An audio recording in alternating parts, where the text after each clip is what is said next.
Welcome everyone to our webinar called Afghan Women Human Rights Defenders Demand Justice and Accountability. It's a part of a virtual site event for the 48th session of the Human Rights Council, and we have a really exciting lineup of speakers today. So the webinar is going to take about 1 hour and 30 minutes, and we'll kick off with opening remarks, followed by the remarks from our moderator, then a 50 minutes of panel discussions from the speakers, followed by an intervention from our guest speaker, then another 20 minutes for question and answers. The event will be in English with simultaneous interpretation in Dari, Spanish, and French. You can change your setting at the bottom of the screen. At the bottom right, you can see an icon that looks like a globe. And from there, you can choose your options of which language that you want. All participants are muted except for the speakers, moderators, and also the backend team. And we also have closed captioning available today, when you can see at the bottom of the screen a button saying CC. So when you click that button, then you can click show subtitle, and you can also see the full transcript when you click view full transcript. To change this size of the text, click subtitle setting and change it to large. If you have any questions, please type your questions in the Q&A box, and if relevant, address them to the individual speaker, and the speakers will try to get them to you during the Q&A session. This event is being recorded and live streamed on Facebook, and the recording will be shared after the event. So also please remember to follow and engage with the co-sponsor at the Twitter, which we'll share here. And our moderator today is Karima Benoon, the UN Special Rapporteur in the field of cultural rights. You can also find her Twitter, which we'll share very shortly. And also you can read more about her mandate here. So I'll pass the floor to Karima, who will kick us off and also introduce our speakers. So Karima, please go ahead. Thank you so much for that kind introduction. It is really an honor to be here, to take part in this event, to partake in feminist solidarity across the internet in these difficult times, and most of all, to have the opportunity to listen to the voices of Afghan women human rights defenders who absolutely must be heard around the world now. So I'd like to start by thanking the organizers for inviting me and acknowledging them for their work in putting this event together. The organizers include the Association for Women's Rights in Development, AWID, Femina, Women Living Under Muslim Laws, Musawa, the WHRD MENA Coalition, the Program on Law and Society in the Muslim World at the Harvard Law School, the Working Group on Discrimination Against Women, and my mandate, that is the mandate of the UN Special Rapporteur on Cultural Rights. And I should say, as Special Rapporteur on Cultural Rights, I have, like my distinguished predecessor, who's also with us today, worked to try to advance women's equal rights to take part in cultural life, including their right to define and redefine culture in equality, and to determine which cultural practices will no longer be engaged in, as they no longer comport with our understanding of human dignity. I have also worked to try to make clear that cultural rights and cultural relativism are not the same thing, and to reject claimed cultural excuses for violations of women's human rights. And as I come to the end of my time in the mandate at the end of this month, I think that continuing to defend universality, which is the necessary framework for guaranteeing the universal human rights of Afghan women now, is one of the most significant challenges we face. And there are threats to universality, I regret to say, even from within the UN system itself. So we all know why this event is happening. We are witnessing virtually a complete retrogression on women's rights in Afghanistan since the middle of August. This is a matter of grave concern to Afghans, but it should also be a matter of urgent priority for the world and for the international community if it takes its own pronouncements seriously, such as Security Council Resolution 1325 and all the subsequent resolutions on women, peace, and security. We are here to listen and learn and be guided by frontline voices, but also to devise more informed and engaged solidarity and strategies to learn from what others are doing. Afghan women, we know, have always been at the front lines of resistance, and this time it's no different. Sadly, and not surprisingly, yesterday we heard worrying reports from Reuters that Afghan women human rights defenders are facing increasing restrictions and limitations on their ability to protest, so that there have been fewer demonstrations in the last few weeks.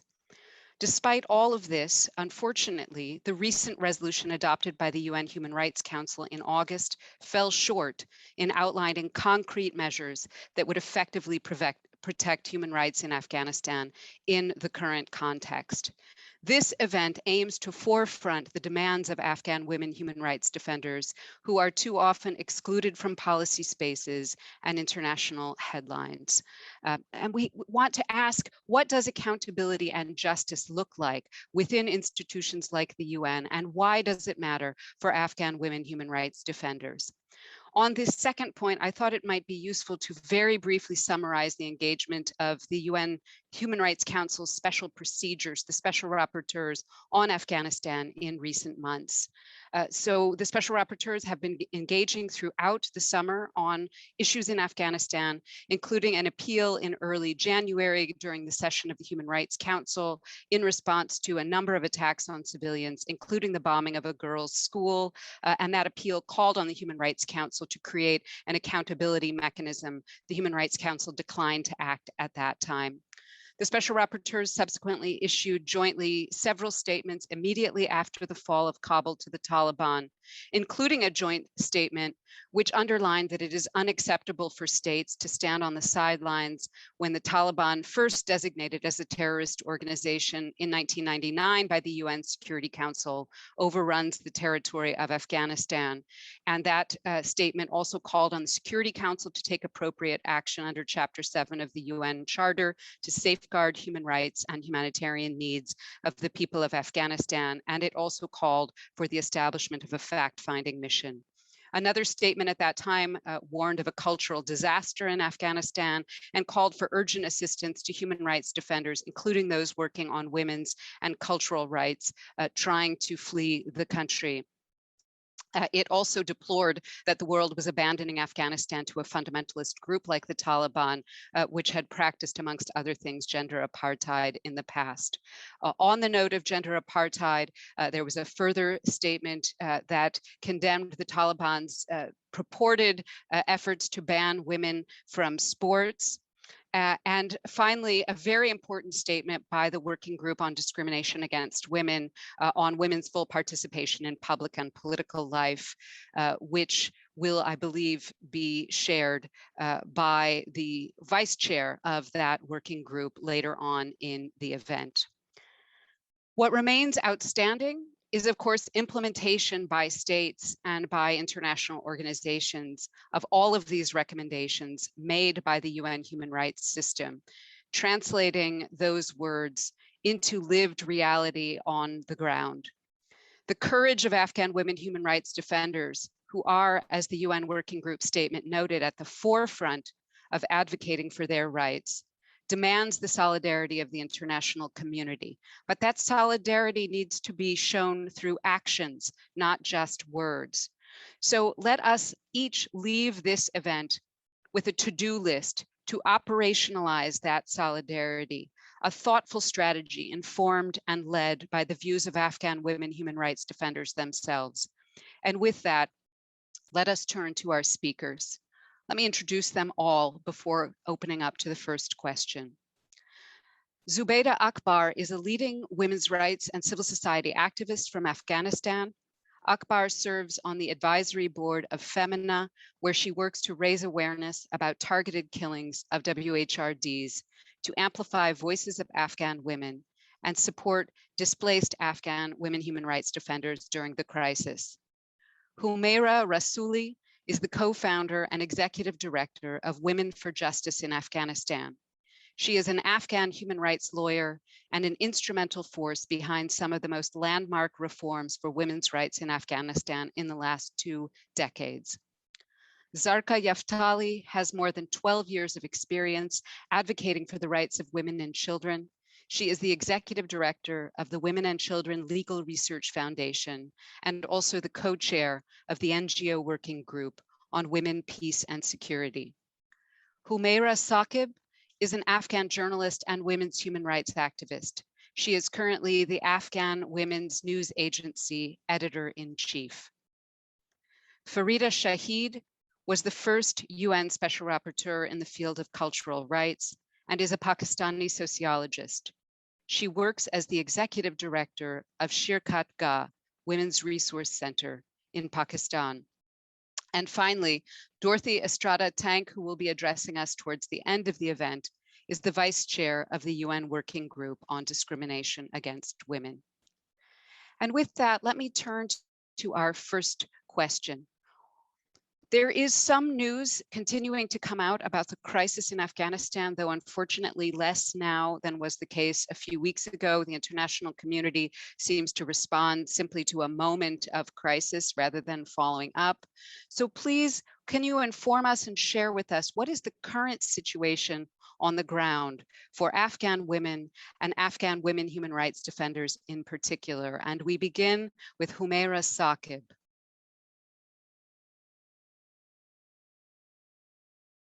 سلام و درود.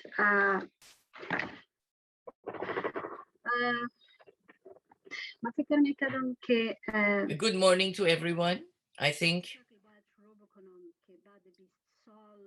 I have to tell you that after 20 years, we have worked for 20 years so that we can establish basis for human life for the people of Afghanistan.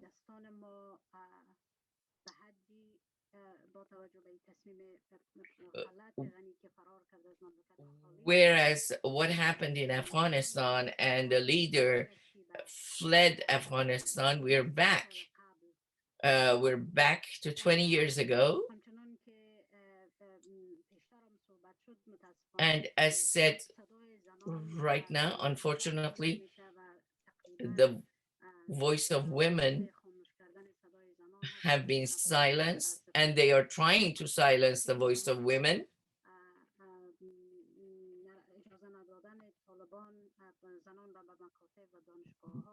And the fact that the Taliban will not let women go to school, go to universities.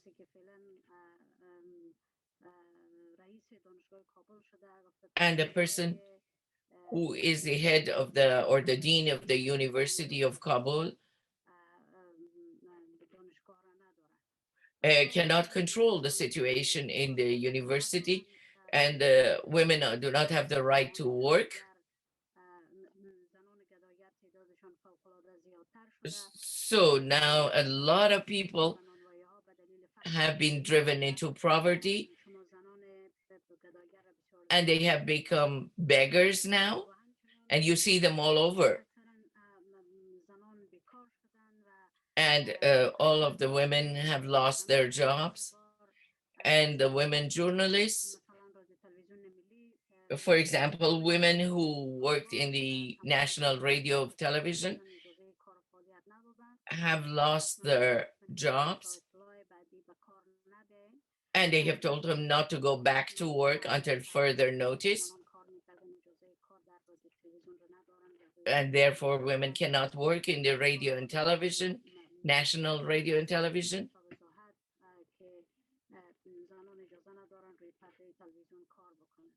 And so women do not have the right to work anywhere. However, women in Afghanistan have not submitted, and we have seen women after the Taliban declared all of this that they opposed, and they took to the streets. And I know that everyone has heard what the Taliban had said. Unfortunately, what happened was that demonstrations have been limited.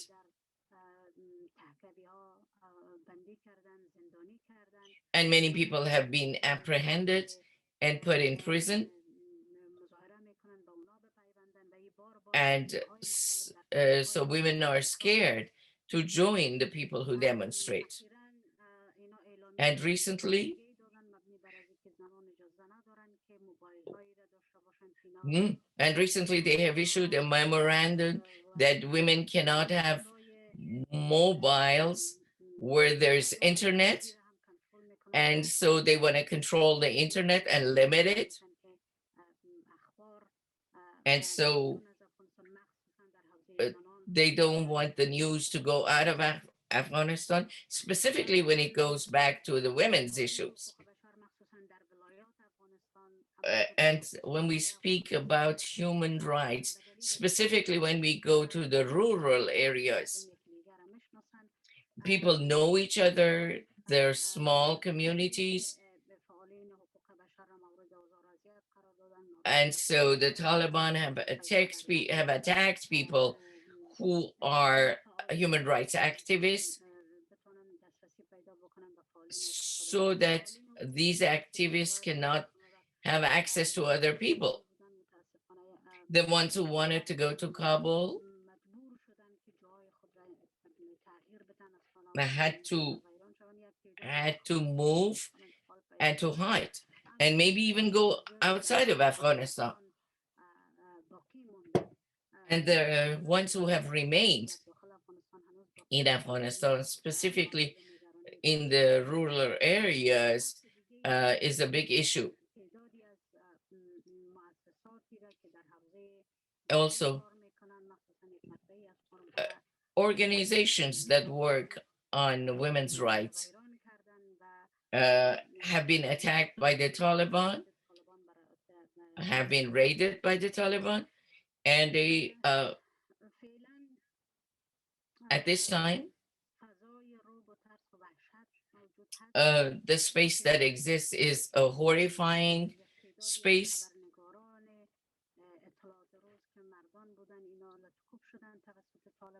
Even the men who were journalists have been oppressed by the Taliban. And I'm sure you have seen the pictures. One of them has lost his sight. And there were a number of women journalists who are not being supported even by their families. And so the society does not accept them either, and the Taliban have attacked them, and many of them have been apprehended.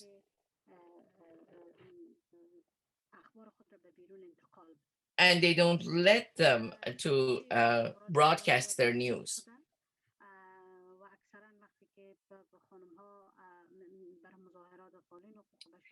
So usually when women participate in demonstrations, they're stopped, oppressed,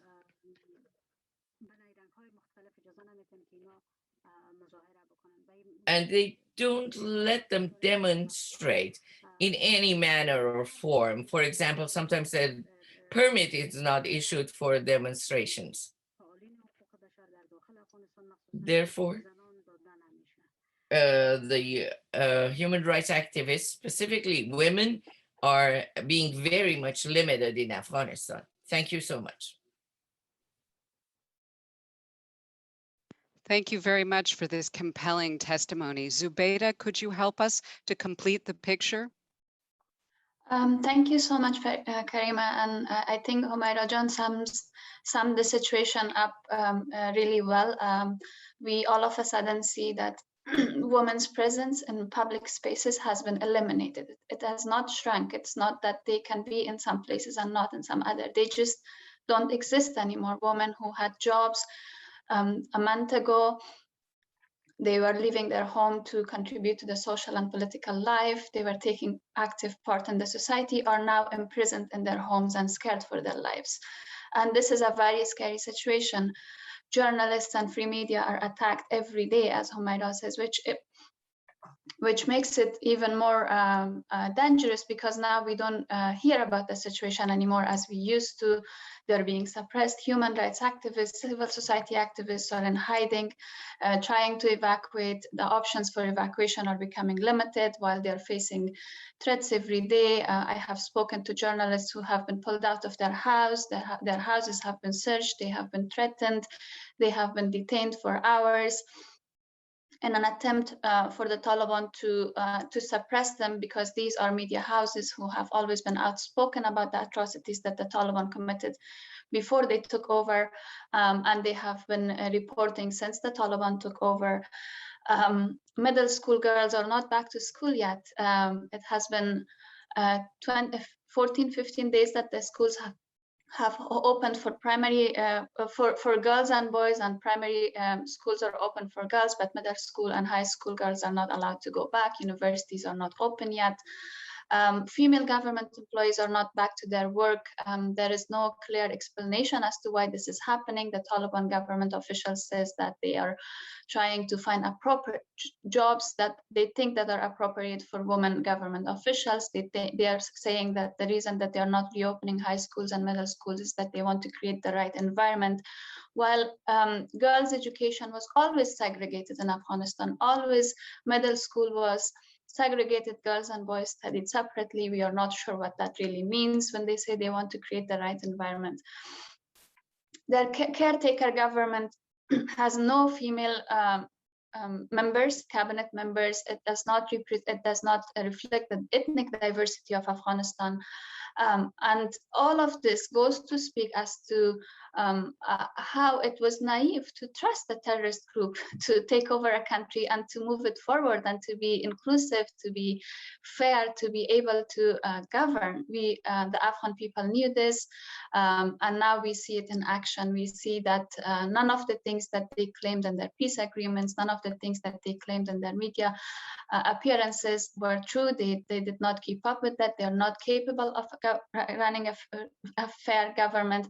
They do not believe in diversity. They do not truly believe in the rights of in women's rights, human rights. They do not believe in the existence of a civil society, in the existence of free media, in the existence of a society where people can live in dignity. The result of that is that they use violence and they use imposing fear to oppress anyone that opposes them. And that just happens to be women more than anyone right now, civil society activists, human rights activists that are being oppressed, and they are being pushed out of the country. Thank you very much for those compelling words. And I think given this grim human rights landscape that you're both describing, the next logical question is to ask how women human rights defenders are resisting and pushing back. What are the strategies that are being used or being contemplated now? And let's turn first on that question, please, to Zarqa.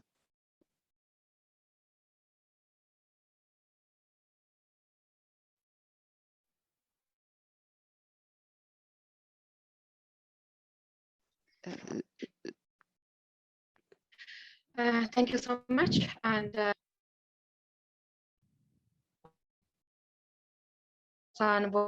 this and pleasure that I think my I am Zarqa, I'm sorry, I think we're having some trouble hearing you. Can you hear me? That's better, thank you. Yeah, can you hear me? I don't know what's the problem. Can you yes, hear me now right we now? can hear you. Thank you very much. Yes. Thank you. Thank you so much. Thank you from all of the organizers for organizing of the event and to raise and hear the voice of Afghanistan women, especially women HRDs in Afghanistan. And it is my pleasure that I am among you. I am unfortunately the situation become change in Afghanistan, and before.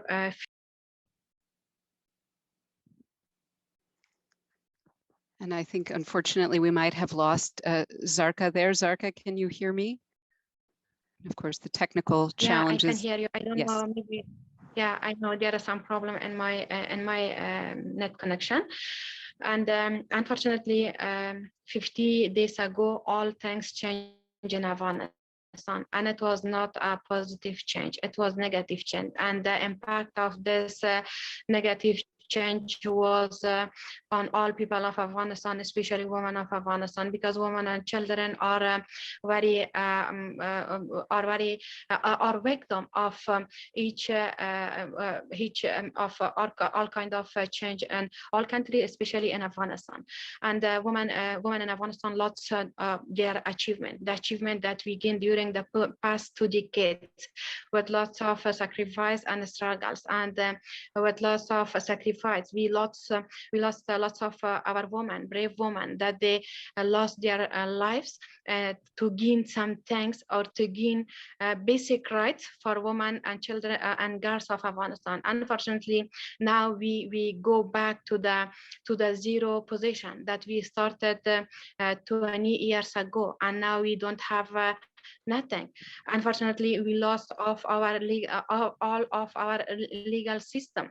We had very nice laws and regulation regarding to gender equality and the women's rights in Afghanistan. We lost the two institutions that we had for women, Ministry of Women Affairs, and also Afghanistan Independent Human Rights Commission. Now there is not these 2 bodies in the structure of the current government in Afghanistan. There isn't any signs of woman participation, woman political participation in the current government, in the Taliban government. They always emphasize that we are going to establish an inclusive government with participation of women in the country, but we saw that there wasn't any signs regarding to participation of women in the leadership of the government. And now they are saying that women don't have the ability to be as a minister, to be as a director in the different organizations. So we are not putting them some hard back in their cat. So this is the situation of women in Afghanistan. Our girls, they don't have access to education in the country. We had a large number of women that they work in the different institutions as a government worker and as a worker of civil society organization. But now we have nothing, and we lost of all of our achievement and gain, unfortunately. And what the main issue is that which kind of resisting and we can do. As you know, in the current situation, there is lots of restriction from the Taliban to all people of Afghanistan, especially for women of Afghanistan. But this was the women of Afghanistan that they didn't be silent, because during the past 50 days, we saw that this was the women of Afghanistan that they raised their voice through different areas. The women of Afghanistan protested. The women of Afghanistan are going to demonstrate and asking for their rights. They don't want too much things. We are just asking for girls and women political participation. But now we are saying that the Taliban are trying to sit and to put some restriction on the protest and demonstration of women as well. They issue a decree, and in this decree they said that they put some difficult point for demonstration and protest in Afghanistan. But with this, being of these restriction and limitation, our young girls and also the women of Afghanistan are trying to organize another protest in the country. And I am in the different group of women from the different provinces of Afghanistan and Kabul, and we are trying to organize different kind of protest and demonstration in Afghanistan. And today we had it was a small, but we had a demonstration of women as well. And also the next things that we can resist that we can do in this time to how we can push the in the current situation of Afghanistan, the most important things that will be useful and has good impact in the situation of women of Afghanistan, and especially HRD. This is the pushing of international community. This was the international community that they took the position of silence in the past month in Afghanistan. Unfortunately, in the past month, several times we asked from the international community, and we raised our voice that please cut the silence position that you took, and please stand with people of Afghanistan, especially with women of Afghanistan. But I don't know, all of the international community and the world leaders was silent regarding to the situation of Afghanistan, and also regarding to the situation of women in the country. And so I think the pushing of international community, and if they stand back with women of Afghanistan and they support women of Afghanistan, I think it is the good way that women can, with support of international community, continue their resistance against the Taliban and ask for their rights in the country. Thank you very much for that. I'm particularly struck by what you said about sort of the zero position, the idea of so many of the achievements of the last 20 years being erased and undone, so that at this moment of systematic violations of women's human rights, the mechanisms for redress and accountability have themselves been dismantled. And I'm also struck by what you said about the obligation for the international community not to be silent at this time. So let's turn also to Humaira Rasuli to address this question of how Afghan women human rights defenders are resisting and pushing back in this most difficult environment. Humaira Rasuli. Thank you very much.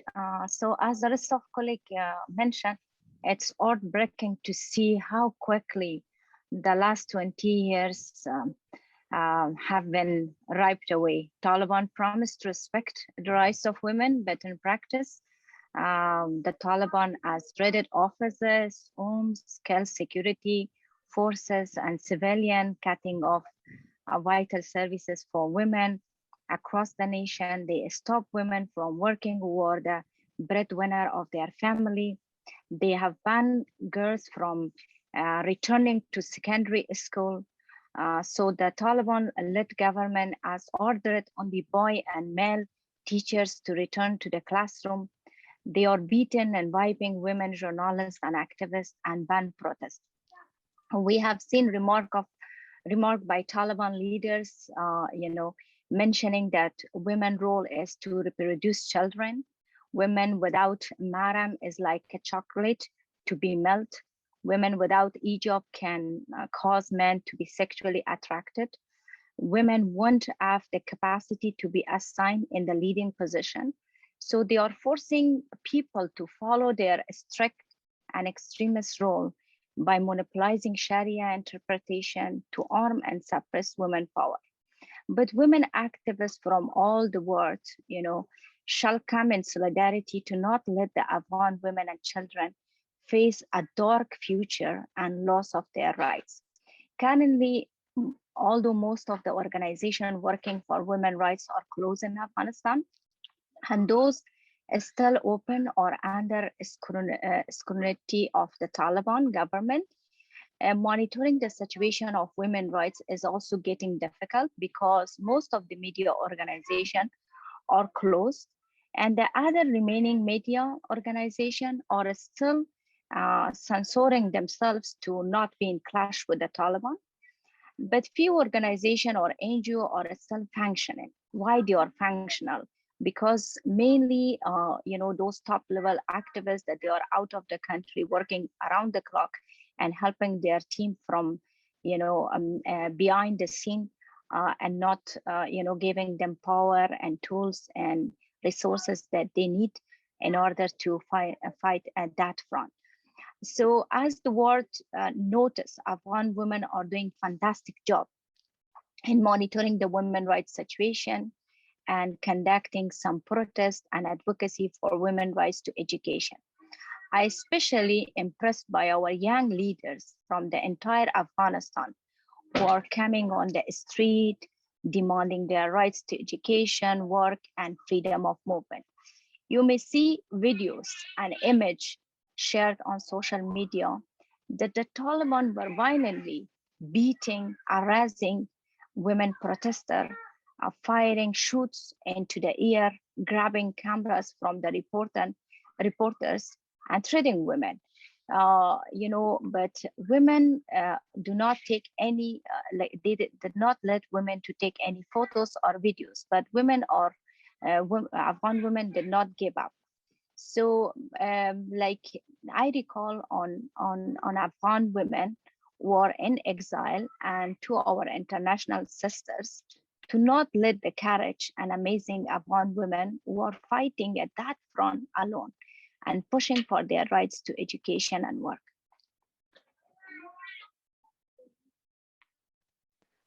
Thank you very much for that. And that really leads us to the next question, which is, given this human rights situation on the ground, given the strategies that we've heard that Afghan women human rights defenders are using themselves, how can we assess the international community and international policy response, and of course the regional response as well? How have these bodies and actors reacted to the situation, and has that reaction been appropriate? And let's begin on that question with Zubeida, please. Thank you, Karima. I'm gonna respond to the question by saying what we expect from the international community, what they should be doing, and that is because we haven't seen action from the international community. I think to begin with, they need to be truthful about the war in Afghanistan to their people. They need to be accountable for their part of the failure in the country. They need to learn a lesson so this does not happen again. This is about the lives of a nation. This is about shattered hopes, dreams, and aspirations of a nation who believed in a better future for their country, and they fought for it every day. They voted, risking their lives. They worked, risking their lives. They every day getting to work for an Afghan was walking on a landmine because the Taliban were blowing themselves up every day in different parts of the country. And with all of that, we had hopes, we had dreams, we had aspirations, and we are the last ones fighting right now. Afghan women standing up, protesting every day are the last ones fighting, while the international community decided to walk away and decided to come up with a narrative that puts the blame on everyone else but themselves. So the first step would be to be truthful and to be accountable. The next thing is that now there are talks of aid, international aid coming back to Afghanistan in different forms. Aid was never impartial during the past 20 years in Afghanistan. The past 20 years, international aid backed a corrupt government. Are they going to back a terrorist government this time? This is a very important question for me as an Afghan that I need a response to. There needs to be mechanisms that ensure aid goes directly to the people of Afghanistan, not to a terrorist group, so that they can use to strengthen their terrorist agendas. This is a moment to reflect for the international aid community on their ways and to change their ways if they know that they have failed. And they have failed. They did fail the people of Afghanistan. No major indicator has changed when it comes to maternal mortality, when it comes to child mortality, when it comes to access to food, when it comes to access to education. We might report on the rates of enrollment, girls' enrollment to schools. We never talk about the rates of withdrawal. We never talk about the challenges that came as a result of the wrong international, the wrong international involvement in Afghanistan. There are a lot of lessons to be learned, and this time, I think by engaging with a terrorist government, they need to be extra careful about their operations in a country like Afghanistan. I hear about international aid organizations reopening and resuming their operations, but they now have different entrances for female and male employees. They have different workspaces for male and female employees. Are they being complicit to a terrorist group? Are they complying with the rules and regulations of a terrorist oppressive group? By complying to these rules and regulations, are they really serving the Afghan people? Are we gonna call this being culture sensitive again? and operate in Afghanistan, spend money again, and empower a terrorist government, and ultimately fail the Afghan people. Yes, you might feed a few people. Yes, you might hire a few people, and so that they can feed their families, and you might be able to implement a few projects here and there. But now the Afghan people have lost everything. If your aid is gonna do harm, then take it away. Your governments left Afghanistan. Your politicians decided that this was not an investment anymore. Take your aid and walk away if you're going to do harm with your aid instead of serving the Afghan people. And I think the other thing that the international community can do is to make sure that there are independent entities that closely monitor human rights situation in Afghanistan, and they hold the Taliban accountable, not for what they're doing right now, but for everything. For the past 20 years, for everything they did before that, and for everything they're doing today. Girls are out of school. Afghan female teachers are not able to go to work. They protest and they're suppressed. And then instead of solidarity from the international community, we get silence. How is this acceptable? In what part of the world right now, little girls are being deprived of education, except for Afghanistan? How is this happening on the world's watch and we are silent? But our international aid organizations are going back and providing life-saving support to the Afghan people, while little girls can't go back to school. And lastly, I think they need to ensure that transitional justice is in place. The people who killed us 2 months ago through suicide bombings in our schools, in our universities, in our places of worship, in our wedding ceremonies, are now walking on those same streets where they blew themselves up. And we have to see them in the eye every day. Every day, they're governing us. How is this okay? And there are no questions about this. Everyone is talking about engaging with them. Everyone is talking about finding ways to work with them. But no one is talking about how our wounds are still fresh, and we have not forgiven these people, that they're terrorists and they have killed our children, our mothers, our friends, and our families.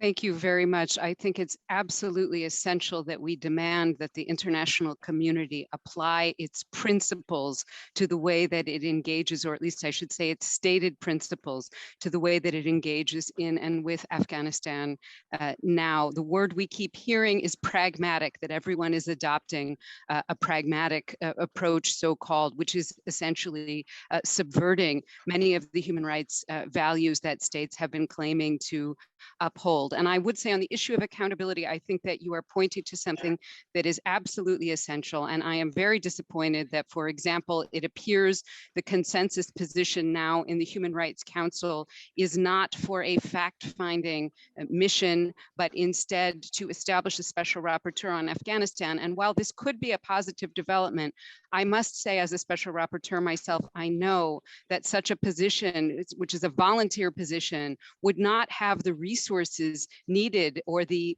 capacities to actually do the kind of sustained fact-finding that is essential in view of the number of violations by the number of actors that we've seen in Afghanistan. So just to add that to the discussion before bringing in a very important voice, which is the voice of my distinguished predecessor as Special Rapporteur, Farida Shahid, who can share with us also the regional perspective, because very important to remember the way what is happening to Afghan women will also affect women in the region, and very important to listen and learn from what Pakistani women human rights defenders are doing in response now, and also your assessment of the international response. Farida Shahid.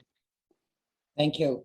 I'd like to start by saying thank you and saluting all those women and people in Afghanistan who are standing up for their rights, who despite everything are coming out. We have you in our hearts. Unfortunately, we cannot be there with you, but believe us, solidarity, feelings.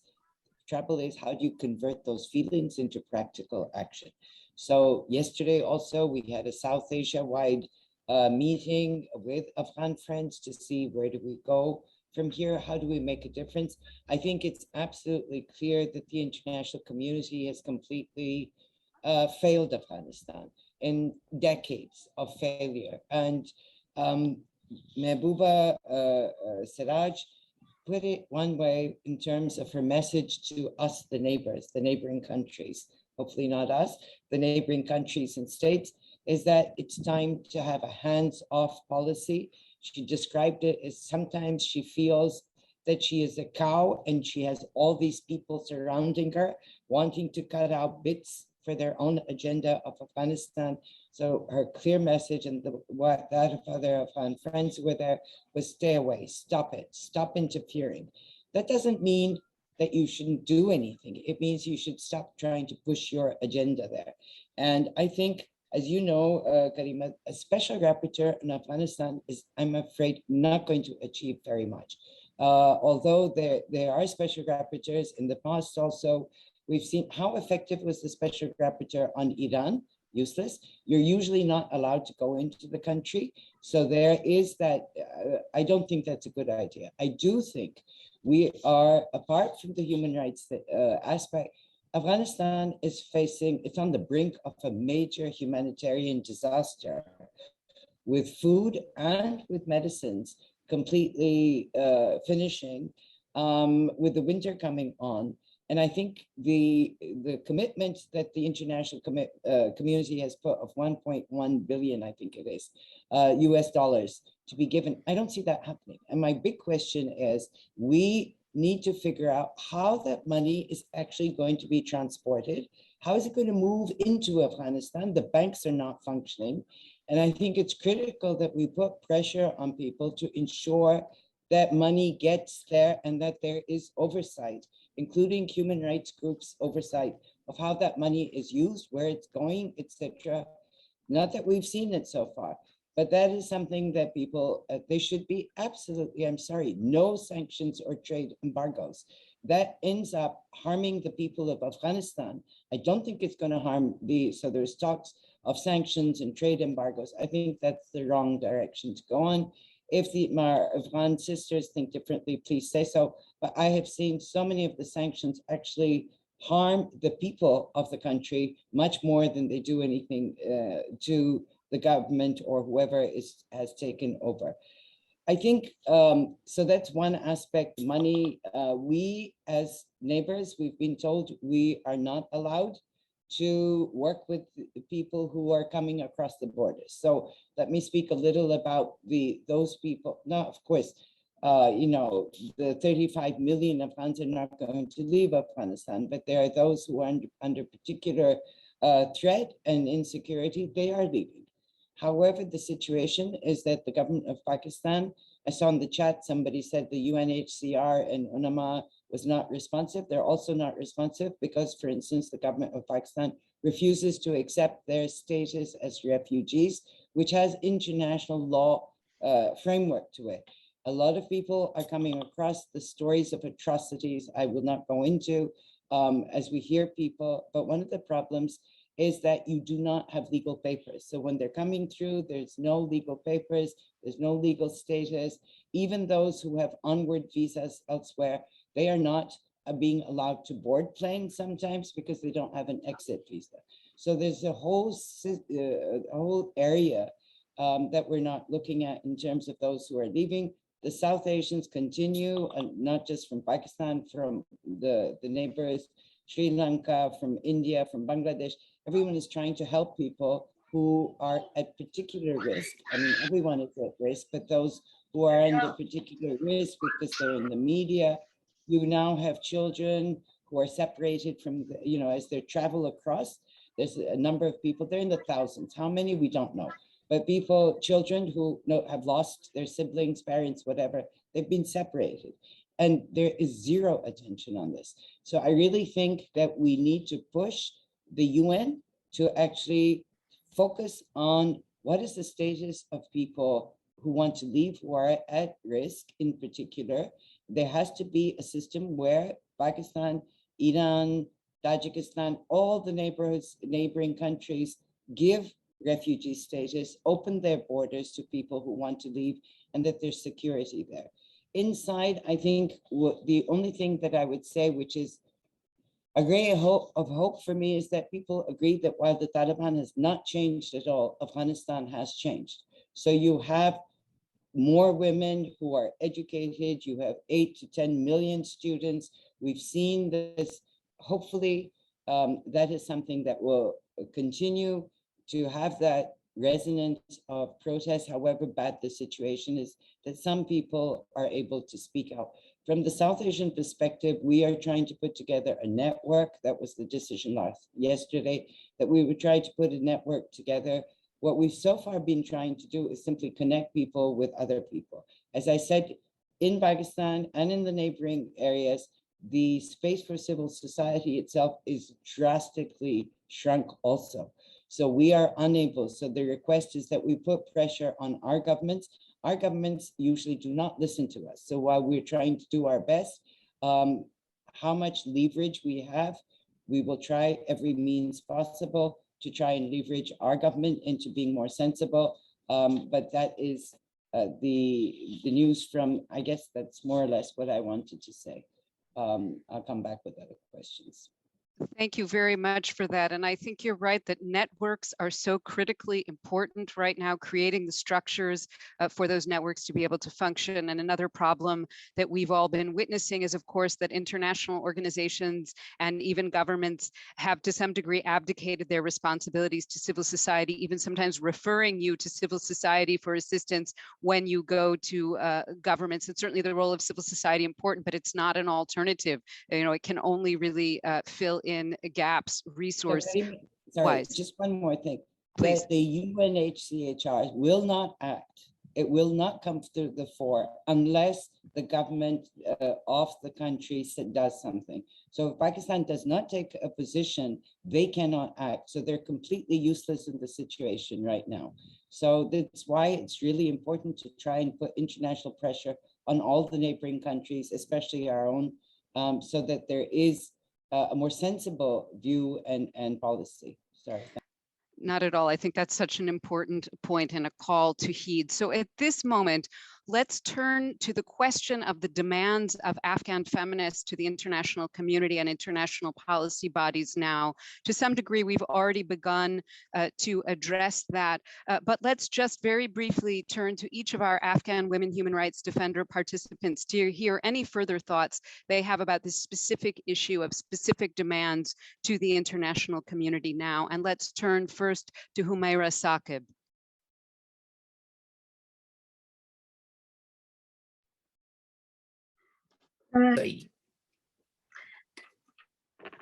من پیشتر من صحبت‌های خانم میشنیدم که مردم باید با مردم در ارتباط. Yes, I heard Ms. Shahid saying that people and people have to talk.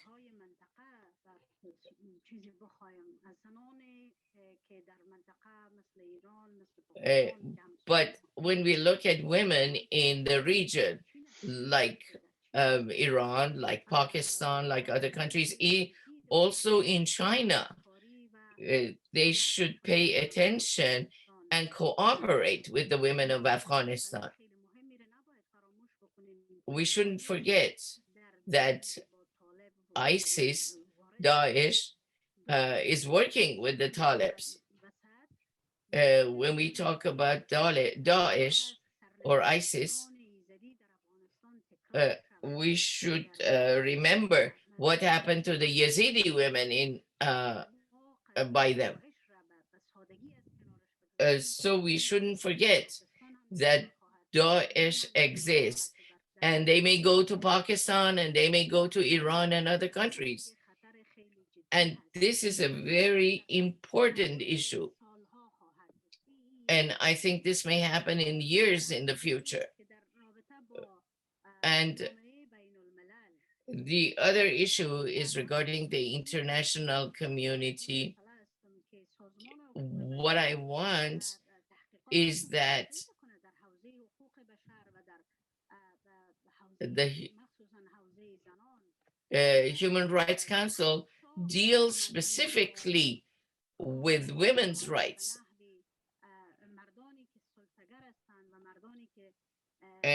What I mean is they should not support men who believe in patriarchal culture and disregard women's rights.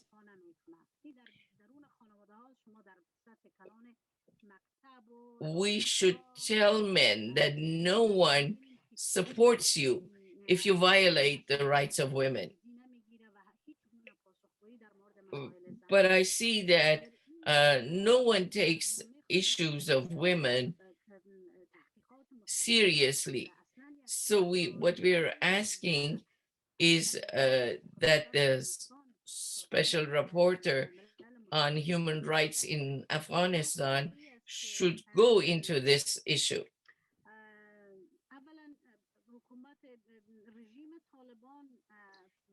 The other issue is we know that the Taliban disregard all human rights laws, standards as well.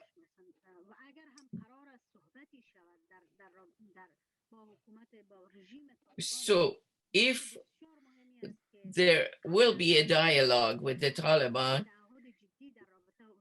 the first thing, the priority should be the issue of women and women's rights. We know that Afghanistan accepts Resolution 1325, and we think that this is being threatened, seriously threatened.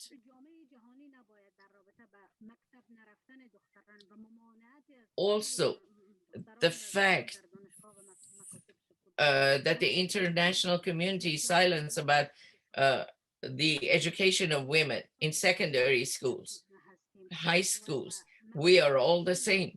So the fact that girls don't go to school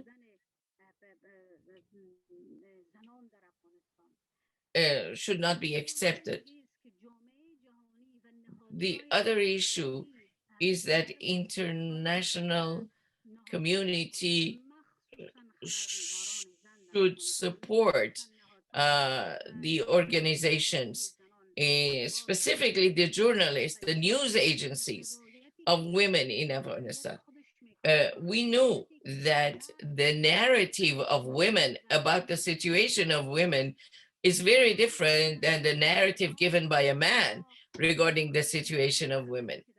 So all the news agencies who work on women's rights should be supported. I told you at the beginning, I told you that women are begging now because of the fact they have been stopped from working. So human rights organizations should help them out. And what's very important is that the women's institutions in Afghanistan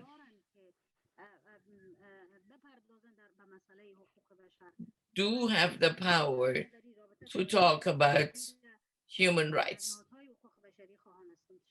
And that's why I ask other human rights organizations to support us. Thank you very much for that. It's been appalling to see the pictures of all male international diplomats meetings with Taliban representatives in recent days. That absolutely is unacceptable. And I like the suggestion from Geeta Sahgal in the chat about calling on governments to have all female delegations in any dealings with Afghanistan. Just because we're running out of time, let me ask the other Afghan women human rights defenders, and I'm sorry, to please comment briefly on this question of your demand to the international community, turning now to Humaira Rasuli.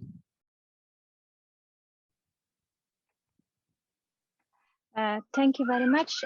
To add what other sister mentioned, so I would recommend particularly the international community to support the people by humanitarian help, as well as the civil society, and they should put pressure on the Taliban to follow international commitment like women's rights, human rights.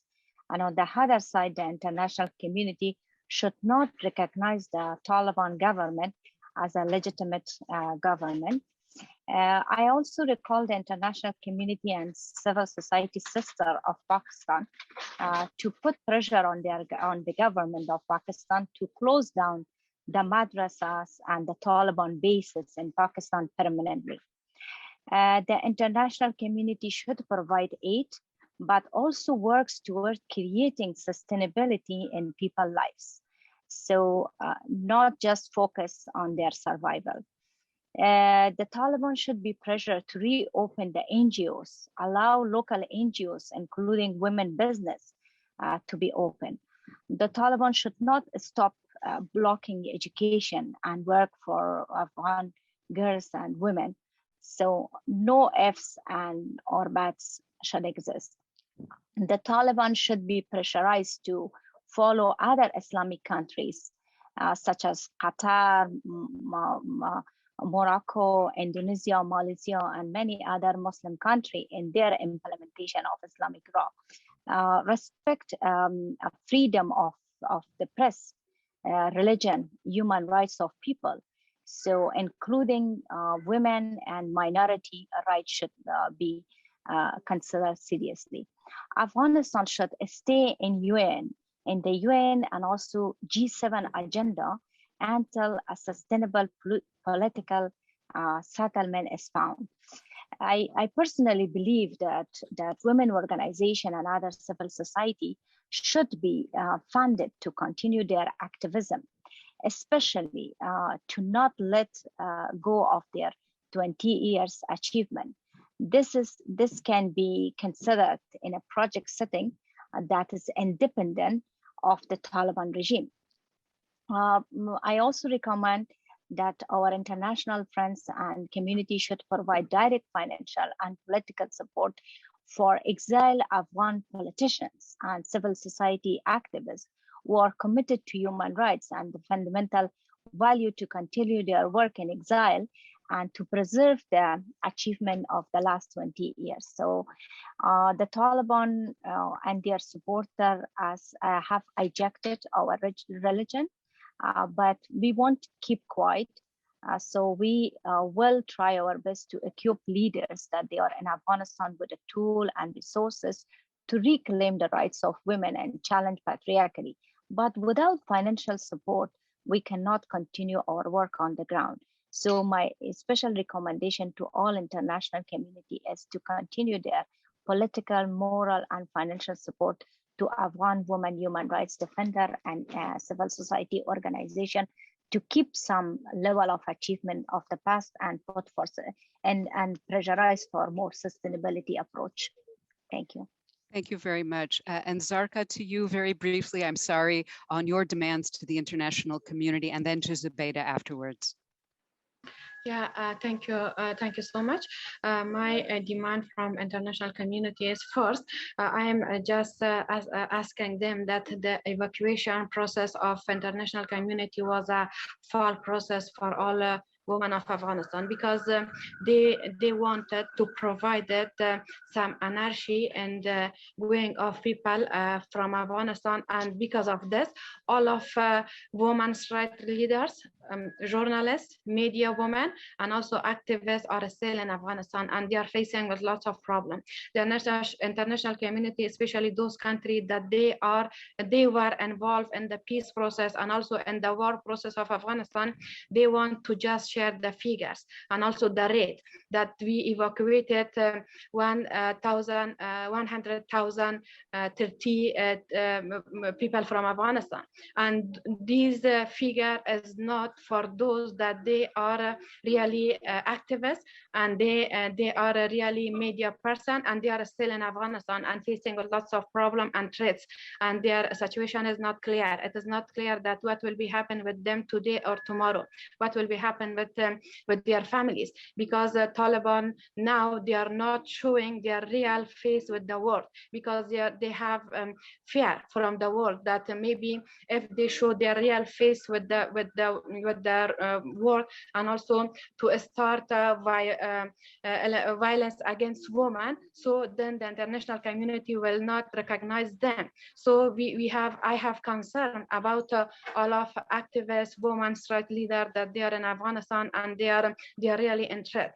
And my demand from international community is that they should stand again and support women of Afghanistan, because the current situation is the result of corruption and also escape of the leadership of government, but it is also the result of irresponsibility of international community with people of Afghanistan, especially for women of Afghanistan.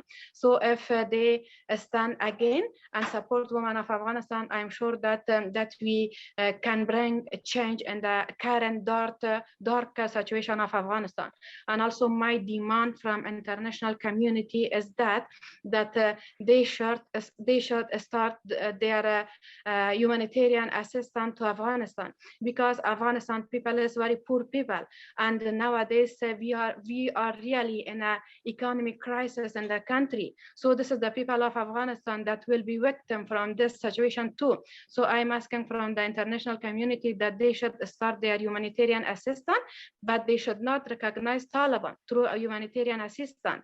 They should distribute the humanitarian assistance through UN bodies, through INGOs, and through NGOs in Afghanistan, because these are those people that they can identify needy people and they can distribute this assistance to those people that they really in very bad situation, and they are in the economic crisis, and they are facing with the life and death if the humanitarian assistance couldn't be reached to them. So they should start humanitarian assistance, and they should be with the women of Afghanistan again, and they should not forget the women of Afghanistan again. Thank you very much. Zubaida and Farida, you can each have 1 minute, if you would, to address this question, and then we look forward to hearing from the Vice Chair of the Working Group on Discrimination Against Women. So first, Zubaida, the floor is yours for 1 minute, please. Thank you. I think the images of women protesting the Taliban and standing against them that are coming out of Afghanistan are a testament to the resilience of Afghan women. They face the Taliban knowing that they might get killed, and they do it anyways. That means they are not victims, they are fighters, and they'll keep the fight going. And my urge to the feminist organizations is to stand in solidarity with them and to elevate their voices. Don't look at them as people that need to be saved. Look at them as people who are fighting a terrorist group on your behalf. They're doing it for you single-handedly in a country that's taken over by the Taliban. And for the international community, I have talked about it earlier. I just want to insist that they need to make sure that their aid to the country does not do harm, that it reaches the actual people of Afghanistan, that it does not empower and strengthen a terrorist government, and that in the name of being culturally sensitive and serving Afghan people, that they are not complicit, that they do not comply by the rules and regulations and beliefs of a terrorist group. Continuing your operations while separating women's offices from men's, by taking women's jobs away from them and giving them jobs that the Taliban think are more appropriate, I think you're complying. Don't do that. When you complied with a terrorist, with a corrupt government the last 20 years, it didn't do good to anyone. We all failed. Everyone failed. This is not going to work again. Don't think that you're going to do it this time and it's going to work. And then for the international community in general to continue supporting free media, especially women-led media. This is going to be important. The space is shrinking. These people want to continue to raise their voice, whether they're in Afghanistan or outside. They still have the connections if they have left the country. And if they're in the country, they're risking their lives to speak up, support them, elevate their voices. And I don't know if it's appropriate, but I have been in connection with a woman-led media in the country who have been doing weekly publications every week talking about women's issues. Right now, they're in dire need of financial support. I have helped them start a fundraising campaign. If it's allowed by the organizers, I would like to share the link here. Thank you. Thank you very much, Farida Shahid. So just to say, Zubaida and all my Afghan sisters who brought this up, we are in complete solidarity, and we understand perfectly that this is not just a question of Afghanistan, that you are the front leaders for all of us. We are already seeing the impact here. We also have our Taliban. They are linked to the Taliban in Afghanistan. And it's not just Pakistan. We already have people, girls being withdrawn from schools, from higher education, as well as from jobs in some of the districts in the north. We have also heard this discourse resonating in Iran, in also Tajikistan. You suddenly have these voices who are repeating the Taliban voice, even as far as Indonesia. So I think we're not doing it on your behalf, we're also doing it for ourselves. So you and us have to come to solidarity and understand it's going to impact all of the region. And if there is an economic meltdown in Afghanistan, which is where it seems to be heading, that meltdown will go across all of the region as well. So we are in this together. Thank you. And I think that regional and international perspective is so important. I think about this also as the daughter of an Algerian father. In the 1990s in Algeria, the worst jihadist killers were those who had gone to fight in Afghanistan, where they also committed atrocities and then came home with their training. So the sense of solidarity and the sense that, as Zubaydah correctly says, that Afghan women are really fighting a fight for all of us that impacts all of us is so important to share and to spread. And with that, I am very honored and thrilled to introduce the Vice Chair of the UN Working Group on Discrimination Against Women and Girls, Dorothy Estrada Tank, and the working group has done such important work. It's been so good to collaborate with them, and they issued a very important statement recently on Afghan women's full political, cultural, and social participation. And so I hand over to Dorothy with pleasure. Thank you. Thank you so much to the organizers. Thank you so much to Karima Benoun, Special Rapporteur on Cultural Rights, for moderating, and to all the speakers, because it has been really a learning experience, a listening experience, and a suffering experience as well to hear you. And confronting that, I would like to reiterate what has been said before, that we stand in solidarity with you, and all of us, I think, from our different spaces and scopes of work are trying to do as much as we can to really amplify the voices of Afghan women human rights defenders. And we commend the courage and resilience of you and of the groups you represent, the groups you are working with, and all women and girls in Afghanistan. As part of our mandate as Working Group on Discrimination Against Women and Girls, which was added specifically to the name of our mandate in 2019, we are dismayed to see the rapid rollback on women's and girls' rights, as we have also confirmed listening to the speakers today. And this retrogression is of course in contravention of international law, but as has been said, it will also undermine peace building and development in Afghanistan for all people. And it also holds these regional risks that have been stated before me. So we are concerned also about the invocation of culture and religion to justify discrimination and violent practices against women and girls, and to use that to deny them access to education, in addition to other basic rights. And as has been said before, human rights mechanisms have emphasized that neither cultural diversity nor freedom of religion can justify discrimination against women. So we would like to see that in conflict transformation processes, as we have seen in other countries, sometimes these processes present unique opportunities for the elimination of discrimination against women. But they can also, of course, result in regression in the absence of timely action and political will. So we think that this is more than ever a time to reaffirm universality, interdependence, indivisibility of women and girls' human rights. Afghanistan is legally obligated to uphold women and girls' human rights.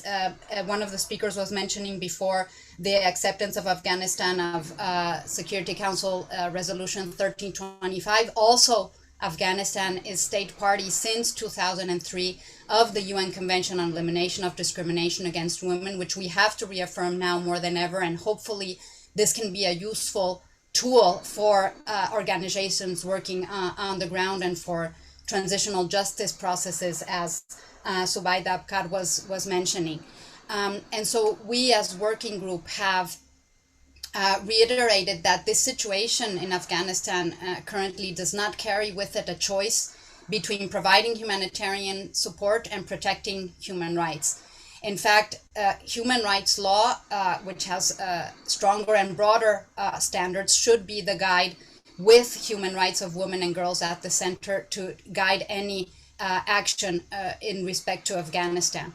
We have also highlighted in our report of this year, and it relates to, in part, to what is happening in Afghanistan, how sexual and reproductive health rights in a crisis are not adequately prioritized. And we have heard from organizations in Afghanistan how adolescent girls and abortion services are especially neglected, well, in many countries, and we hear how sexual and reproductive health rights are affected as well in this scenario. So these rights also have to be at the center of any transformative process. As was said before, also humanitarian aid has to prioritize adequately gender equality, and we need accountability, as is the central piece of this panel, to have accountability for atrocities and violations that have happened in the last 20 years, not only in the current scenario, including at the hands of NATO and US forces, as many organizations have been reaffirming. And we have seen also how this pullout of educated women or women journalists, academics, judges, and so on has happened since before the current scenario, and we have denounced this as well as a working group. So what we have asked the General Assembly, and we reiterate today, is that we would call for a cessation of violence, of intimidation and oppression, both by state and non-state actors in Afghanistan, and to place international human rights law and rights of women and girls at the center, and to ensure the continued implementation of UNAMA's mandate with a gendered lens, of the mission in Afghanistan with a gendered lens. Also, and as Special Rapporteur Benoni was saying, we would advocate for a fact-finding mission and not for a special rapporteur on Afghanistan, a fact-finding and accountability mechanism that can also guarantee for, or try to guarantee for, reparations and full reparations and guarantees of non-repetition as well. And we want for humanitarian assistance to actually place women and the participation of women at the center, and to protect Afghan women, civil society, human rights defenders, and including their family members in this process, and to avoid retaliation. Now, we know that, of course, this is these are wishes and these are requests, and that this depends, for this to happen, on an enormous amount of factors, but we still think it important to place this at the center, to keep on saying it, to keep reaffirming the need of placing human rights of women and girls at the core of this discussion, and for you to know that as human rights mechanisms, we are there to keep on doing this. Thank you. Thank you very much for that very principled and important statement. And I want to try to get in as many questions now as we can. So I'm just going to give a question maybe to one person to answer. And the first question that comes from our audience is about how we collectively envisage and advocate for feminist futures in Afghanistan, in Pakistan, and in the wider region and supranational level. So I think really about how we coordinate our efforts on many of the issues that we have raised here internationally. Does anyone have any thoughts specifically about this coordination function? Would anyone like to jump in on that briefly? Well, Karima, as you know, since both of us were part of the Women Living Under Muslim Laws Network, to me, networks are hugely important. And one of the reasons that I became part of that was when we were living under military dictatorship, where all our rights were being taken away in the name of Islam. And I think we need that solidarity. We, as I said, are trying to set up a South Asian thing, but we really need to be led also on this by our Afghan sisters in terms of what is the best way to offer support for Afghanistan. We can tell you what we need, but I think that networking is super crucial, but on a more regular basis, not just occasionally, to see how because the situation is also very fluid. So the need to really institutionalize our networking and formalize it to the extent that we can, create structures to enable it. I think that's such an important point. And actually, with your forgiveness, it's such an important question. Let me see if one more person would like to come in on this question of the networking and the working together internationally to achieve the demands. Would anyone else like to address this, Zarka? Yeah, thank you. Thank you so much. I think it is very important that we have the coordination and solidarity of all feminist organizations and also those organizations, our sister organization, in our at the regional level and also in the global level. I'm sure that if conservative government established in Afghanistan, it will have effect first on our neighbor countries and then and regional countries, and then will be effect on at the global level, and all people will be affected from the situation of extremism in Afghanistan. So it is very important that the feminist organization and also our sister organization, they should stand with us. Currently, we start Afghanistan women movement, and this woman, there is lots of women leaders across the world, and they are committed for their commitment regarding to women of Afghanistan. So if feminist organization, they should try and they should establish their connection with women leaders and also women organization in the country, and they should stand and they should awake the world main leaders and take their attention to the situation of Afghanistan and to the things that is happening in Afghanistan, the violation of women's rights and also the violation of human rights. I think it will be the good start for us, for all of us, to make the coordination and solidarity again. I see one more hand, but maybe Humaira, with your permission, I can ask you a different question that's in the chat. There are several questions actually asking about using religion and trying to mobilize religious institutions and alternative interpretations of religious laws as a tool for Afghan women. I know there are multiple tools and multiple strategies and different views about this question, but perhaps you would like to comment on that, and if not, feel free to address the networking question. Humaira. Sorry, Humaira Saqib.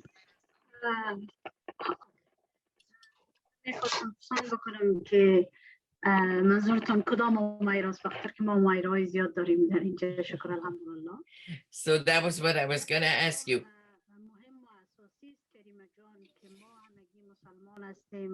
It's very important to say that we're all Muslims.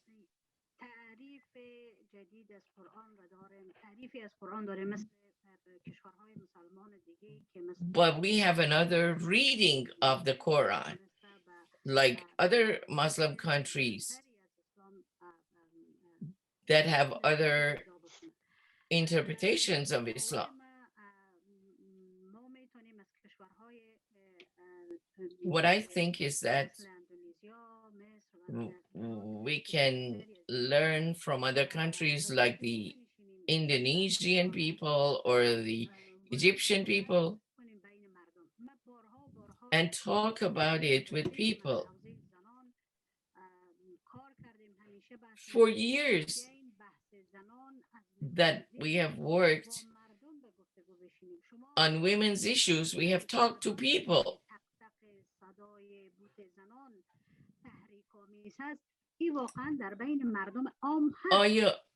The story is, do people accept that if women work, that they're gonna instigate men sexually? Or the fact that women should always be accompanied by other men who are their family members. Is this acceptable by the people?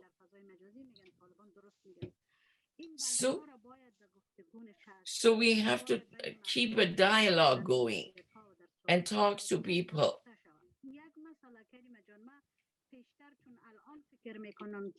And now I want to talk to Karima. One thing that's very important,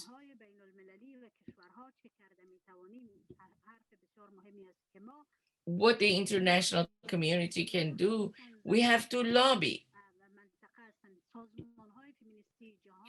Specifically, all the feminist organizations in the world or the region, we have to lobby with them so they can put pressure on the cabinets so that when they come up with policies, for example, Imran Khan talks about the Taliban,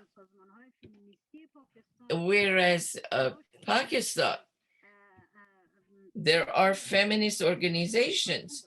They are the ones who should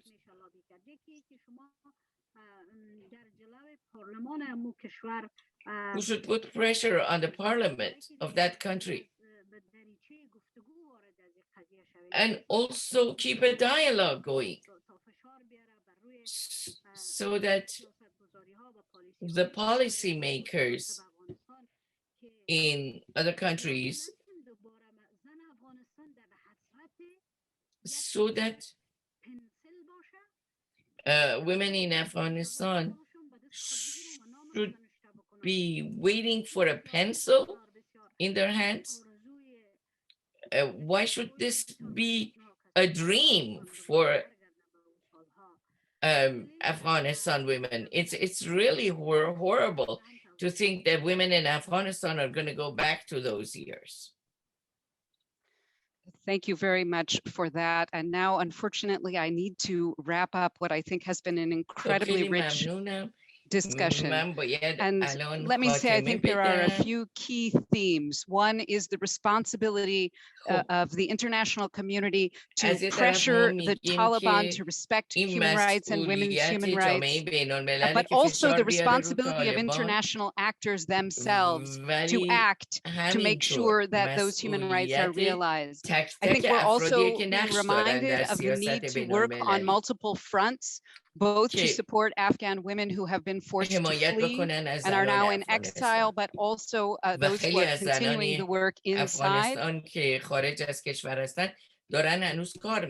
We've also stressed the need to work together in networks and to try to institutionalize those networks. And above all, the need for Afghan women human rights defenders to be in the lead and for all of our strategies to be informed by their views and concerns. So I'm very grateful for this opportunity to listen to so many of you doing such important work. And finally, I would add, as Special Rapporteur on Cultural Rights, how important it is, as so many have said, to reject the cultural and religious excuses and attempts at those and hold the line firmly, including inside the UN system, against sort of cutting Afghan women off and Afghans generally from universality, as if there's some sort of particular situation in Afghanistan and a separate kind of rights that applies. That is absolutely wrong. And we have to reject cultural relativism, I think, as really the foundation of our work here.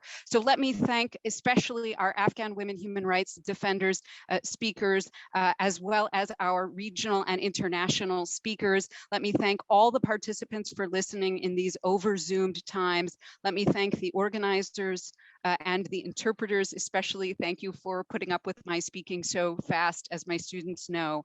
And finally, let's all of us commit that our meeting here today is the beginning or the continuation of our work together, not the end. And let's each write down, coming out of this meeting, 1 or 2 concrete steps we are going to take to follow up. And I look forward to the organizers sharing with us a summary, and in particular, a summary of the demands. And I leave you with with the words that a brave Afghan woman human rights defender shared with me in Kabul in 2011. She said, optimism is key to survival. So let us work together with vigilant optimism to defend the human rights of Afghan women, which is also a way of defending the rights of women everywhere.